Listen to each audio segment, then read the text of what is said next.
back. All right. So I don't know if that's been 5 minutes or not, but we're going to go ahead and start. So this is Casey, and he's doing his talk on mitigating vendor risk. Hey guys, how's it going? As he said, I'm going to be talking about mitigating vendor risk.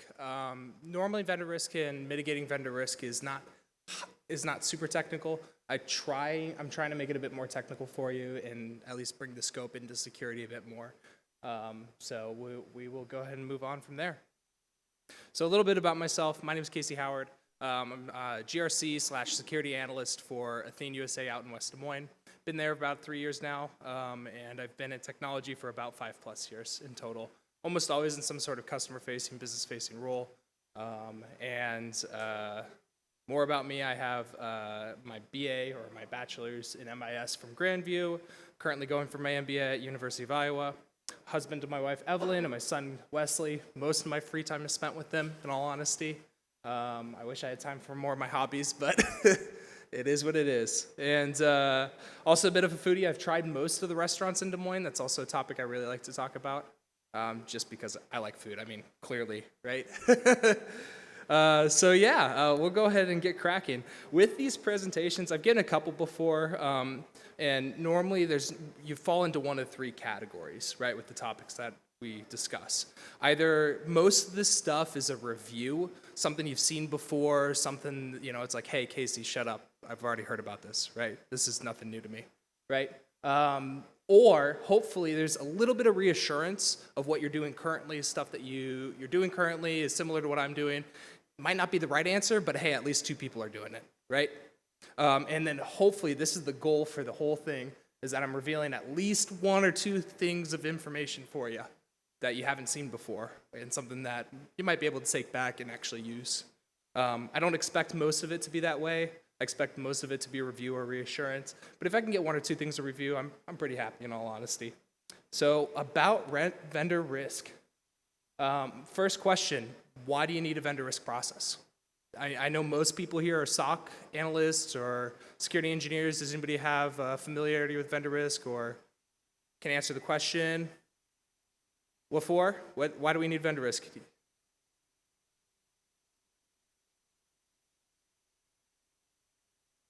So the comment was that there's no controls once you sign the contract. I find that to be very true too, right? We'll get into it. One of the most important processes you can add to your vendor risk program is your new vendor review and screening those vendors as you go on. In all honesty, the simplest answer I can come up with is just to identify and reduce the risk presented by your third-party providers. If you can identify the risks, at least you know it going into the contract. And if the business owner wants to sign off on it, then the business owner wants to sign off on it. If you can convince the business owner to reduce it, then all the better, right?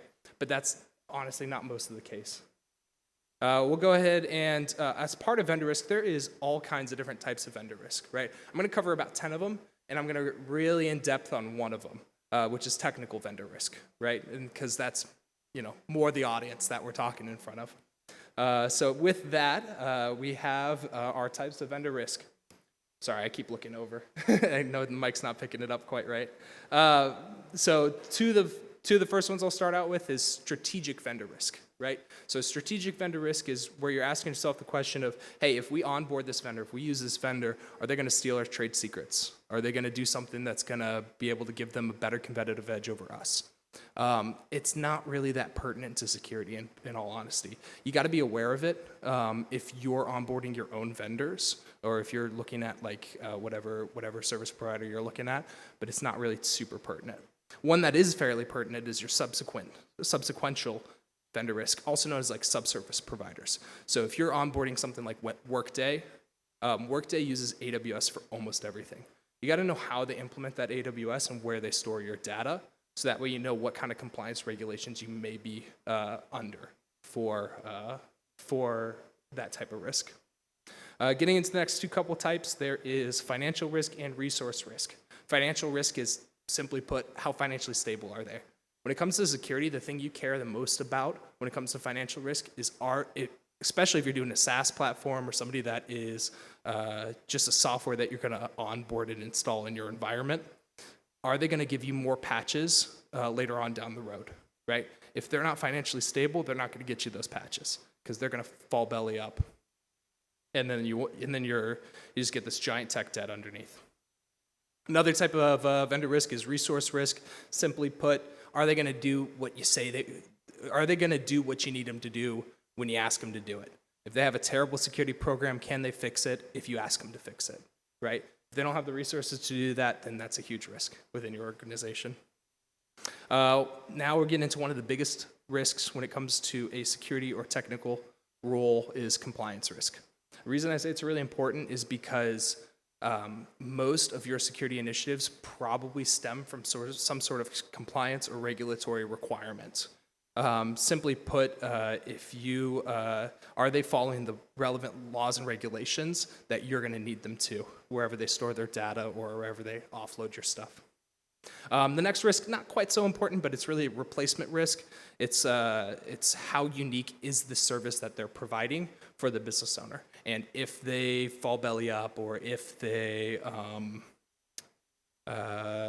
stop doing business, then do we need to replace them, and are they easily replaceable, or is there going to be a gap? Another important one would be geographical risk here. This is something along the lines of like disaster recovery.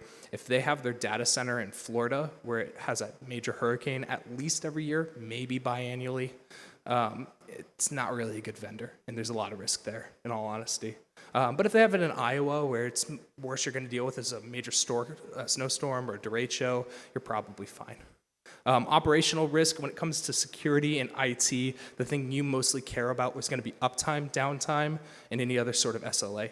How long are they going to be working for, and how long will they not be working for throughout the year? And last but not least, we'll talk about the one that's least important, reputational risk, and then we'll talk about the most important technical risk going forward. So reputational risk is, hey, if I start using this vendor, am I going to look bad, right? If this person is very politically divisive, do I look bad for using this vendor? Not very important from a security aspect, but something to be aware of, right? Technical risk is where the rest of this talk is going to be about. Technical risk is super important because it's how they implement their security controls and how they're going to mirror your governance in their environment. So going into that, what exactly is technical risk? What exactly do we look at when we're onboarding vendors for technical risk? Honestly, the best definition I could find was it's the potential loss for damage, destruction, or loss of assets or data. Pardon me. So a lot of times when we look at risk, we got to look at like the impact and likelihood of a specific risk event to occur, right? So we're talking about if we're talking about going with the train of disaster recovery. If you have a data center in Florida, right? Let's say it costs, I don't know, $12 million, probably more, a lot more honestly, to rebuild that data center if it ever gets destroyed. But a risk event, the likelihood occurs every single year of a hurricane destroying your data center, then the total loss expectancy or the annual loss expectancy is pretty high. It'd be 12 million in that case if it's annual, right? So when we're talking about technical risk, though, anybody who does like threat modeling has probably seen this next graphic I'm going to pull up, and it's really going to kind of dive into what's necessary for there to be a risk present. For every vendor I onboard, I try to do some sort of modeling for the risks that might be present. I normally look for man-in-the-middle attacks, and I normally look for disaster recovery as well, because those are more my expertise, in all honesty. So with that, for a risk to begin, in a technical risk to begin, you normally need a threat actor. It's not required in all risk vectors, right? If we're talking geographical, there might be, but there's probably not some guy in the sky that's telling a hurricane to blow over Florida, right? But a threat actor using a threat, in this case, in the disaster recovery case, the threat would be a hurricane, right? The threat actor would be some guy in the sky. That's not always the case, but for most technical risks, like a man-in-the-middle attack, a threat actor would be present. A threat is almost always present for there to be a risk within an organization, right? A threat actor could be anything from a nation state to a Joe Schmo in the basement as a hacker, right? Hopefully not one of you guys, but possibly one of you guys. That would be a threat actor. They would use some sort of a threat to exploit a vulnerability in a system. If there's no vulnerabilities in a system, there's not really a risk present, in all honesty. A vulnerability can be highly technical, like something that's listed in the National Vulnerabilities Database, or it could be something pretty vague, such as David down in accounting doesn't know how to identify a phishing email. In that case, a threat would be a phishing threat, right? Or a business email compromise eventually. From there, we have our vulnerability causes some risk to an asset. Once again, no risk present if there is no asset. If there's nothing you're trying to protect, then there's no data, there's no money, there's no servers. It doesn't matter if there's a vulnerability threat or threat actor, there wouldn't really be a risk present. Talking about this in the context of a vendor, normally we look at the different types of data that we share with that vendor, right? That's the main asset that we try to protect when we're onboarding a vendor, right? There's all kinds of different data that we share with vendors. I try to break it into as many categories that could fit on the slide. And we're going to start out with non-public information. You guys are probably all familiar with most of this stuff. Non-public information is just information that is, guess what? Non-public. So we're talking first, last name in combination with email or in combination with any other sort of field similar to that. We get really nasty when we start talking about personally identifiable information. This is going to be like your national identification numbers, your driver's license numbers, and even worse, your social security number. The damage that can be caused with something like this is pretty high, so the impact becomes pretty high when we're loading this data into our vendors.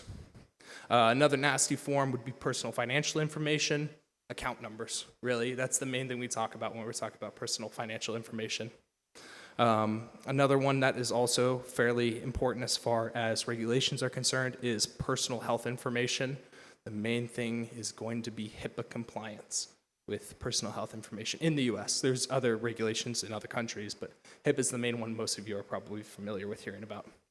After that, we kind of get into company secrets, right?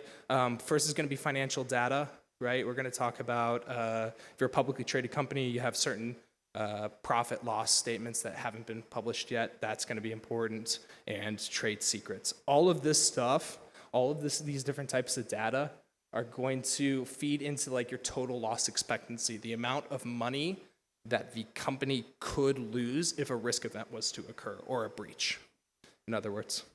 Another way of determining impact and part of where the cost comes from is regulatory impact. And in this case, what regulatory impacts are there, or what regulatory requirements are for specific types of data.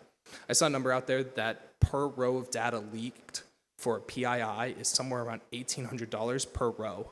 If you think about the types of data that you're sharing with your vendors, you're probably sharing hundreds of thousands of rows with your vendors.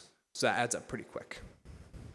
When we're talking about regulatory compliance, I work for a financial services organization. So the main one that I talk about, and I think you're probably going to nod your head when I say this one, SOX compliance. That's one of the main ones. And most of the time, SOX compliance is about financial reporting and the integrity of that data. But the fines can be kind of hefty. Another one that I'm sure some of the come and go employees out here are aware of is PCI DSS compliance. That can also be pretty nasty and a lot of work and impact when dealing with vendors and having to make sure that you adhere to that. Anybody that works for a hospital is going to be familiar with the next one of HIPAA. A lot of regulations around that. I'm personally not super familiar with HIPAA, but I put it up there because I know it's a pretty big impact for those that are in health industries. GLBA, that one's going to be really big for just about every organization, mostly around disclosure of information and whether or not a breach occurred and saying that it occurred.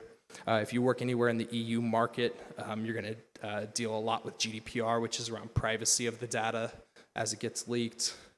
And we got two more. It's a bit, I should have trimmed it down a bit, but the next two that I'm familiar with is CCPA. Anybody that deals with California consumers has to deal with CCPA and CCPA compliance. as well as New York DFS, their New York CRR. It's like a beefed up version of the GLBA for those that are familiar with GLBA, having to require MFA and things like that. The other part of determining a risk and determining the total loss expectant or the annual loss expectancy is determining that likelihood. There's three main questions I kind of ask myself whenever I'm onboarding a vendor of how likely a risk event is to occur. Is, well, first off, what threats could occur at this vendor, right? I kind of mentioned it before, but number one is man-in-the-middle attack is one that I really look into. Do they have the proper TLS, SSL configurations? Do they have the proper certificates? Are they all signed properly, or are they all self-signed? What's the case with that? Another question I ask myself, very generally speaking, how secure is the vendor? How secure the vendor is really plays into how likely almost any risk event is to occur. You can kind of answer this question through a lot of governance documents that they provide when onboarding a vendor, but this is one of the hardest ones to answer as well. All of likelihood is, in all honesty. And last but not least, this one's a little simpler. How many times has this specific risk event occurred in the past? So if we're looking at onboarding Workday, for example, they use AWS. AWS has a major outage at least biannually, maybe annually.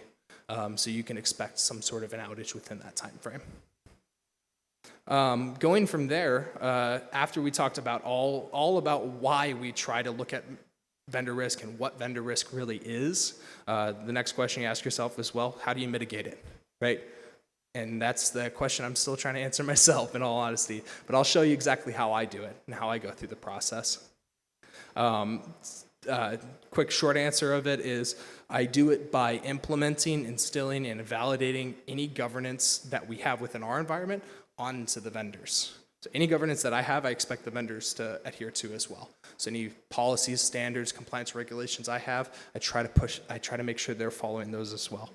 And I do that through contract negotiations with the help of our procurement department, audits, pen tests, and any sort of continuous monitoring that I can do.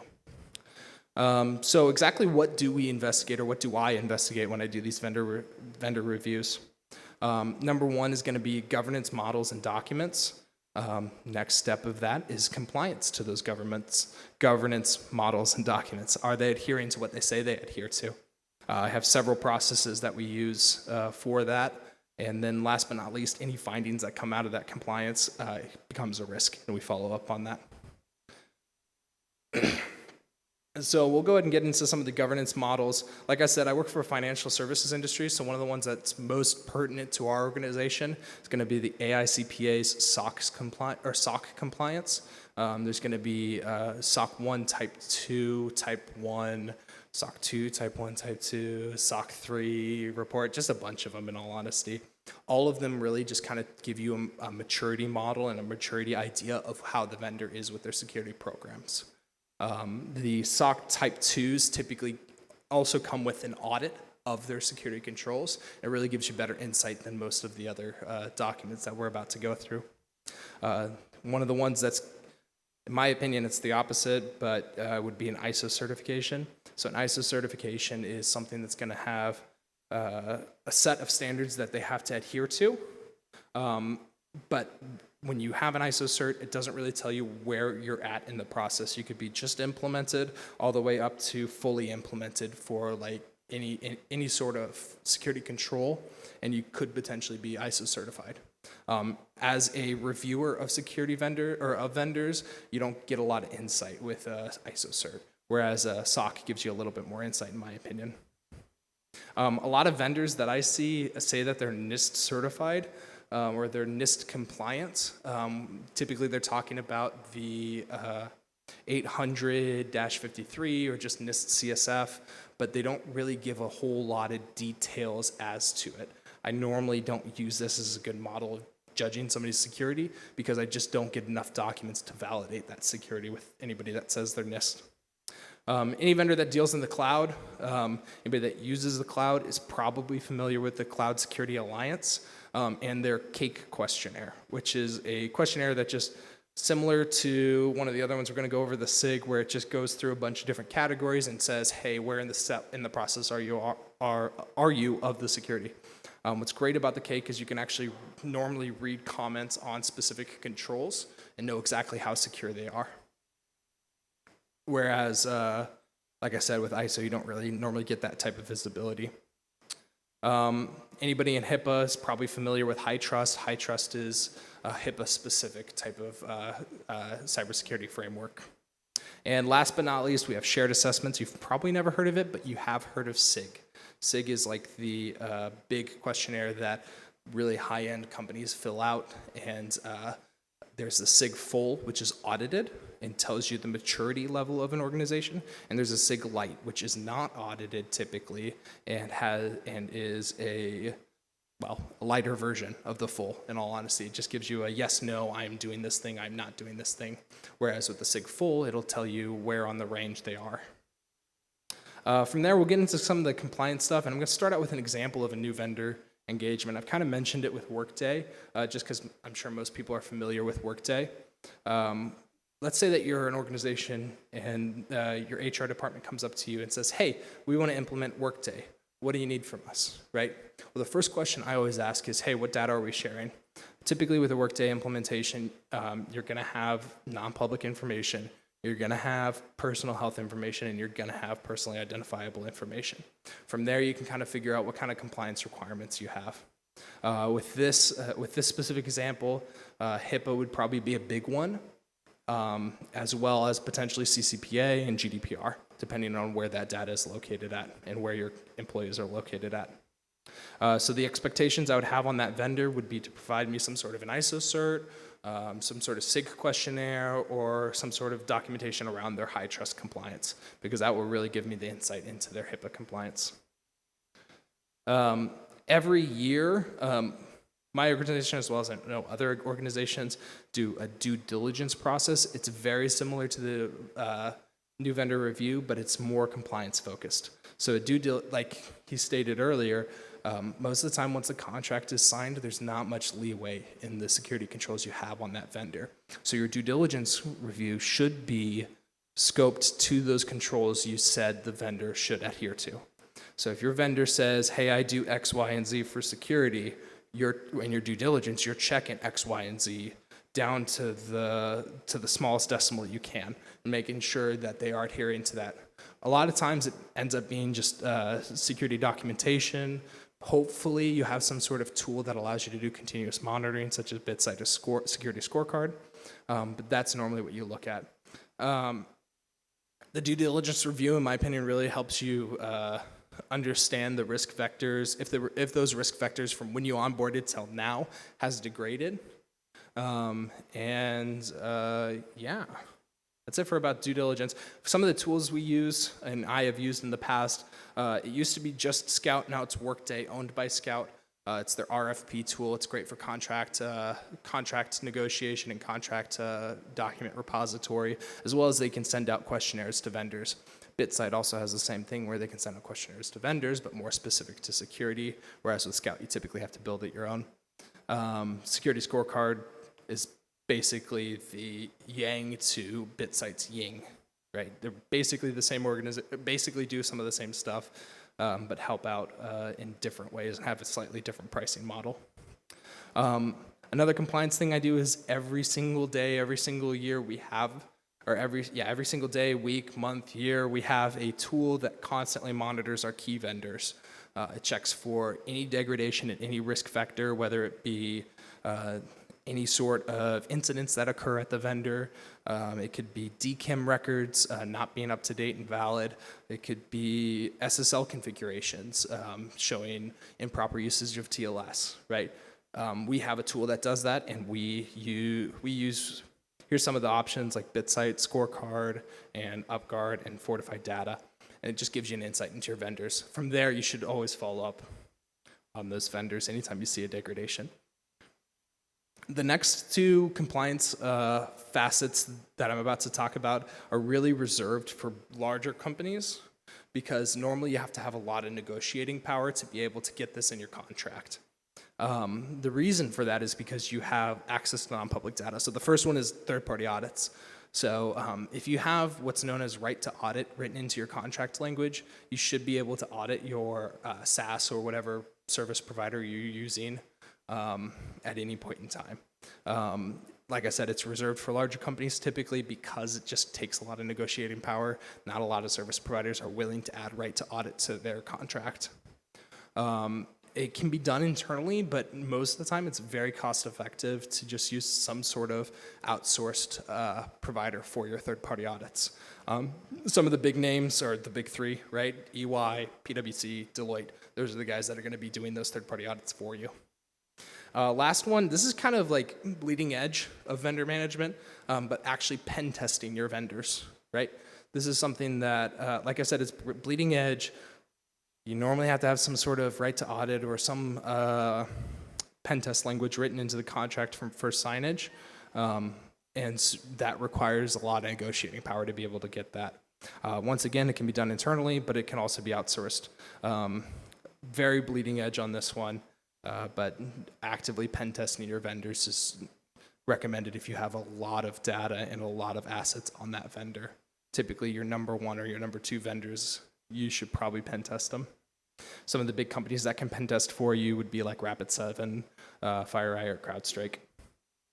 Last but not least, if you have any sort of findings in any of these processes that I've had listed out, make sure you document it, get it into your risk registry, get it into some sort of documentation, and communicate that to your business owners. Ultimately, your business owners own the contract. If you want anything done security-wise on those vendors, you have to work with your business owners. You have to work very closely with them to get that type of stuff fixed. Because if they don't care about it, then the account executive or the account owner doesn't care about it, because the business owner is the ones who's writing the check, paying the bill. Normally, you can get things like you can renegotiate for lower costs, better SLAs, or improved security. Like you said earlier, most of the time, if you've already signed a contract, it's really hard to re-add it, because what happens is when you renegotiate contracts, every other thing that's favorable for you now becomes up on the table. Added this graphic just because I like it. I didn't really know where to fit it, but I like it, so I added it. It just kind of describes the different scenarios for risk, whether it's high probability, low impact, and I don't know. I just like the graphic, so I added it. If you guys have been drinking too much because of the open tab, I summarized everything into one slide for you. Make it super easy. So number one, if you are doing any sort of vendor risk, pick a governance model that aligns with your corporate vision. CISO normally makes this type of decision, but hopefully if you're in GRC, your GRC manager will do it as well. Get a vendor to follow it through contract language and security addendums. Ensure that the vendor is adhering to that contract, that governance model, by performing audits, pen tests, continuous monitoring, and reviewing governance documentation.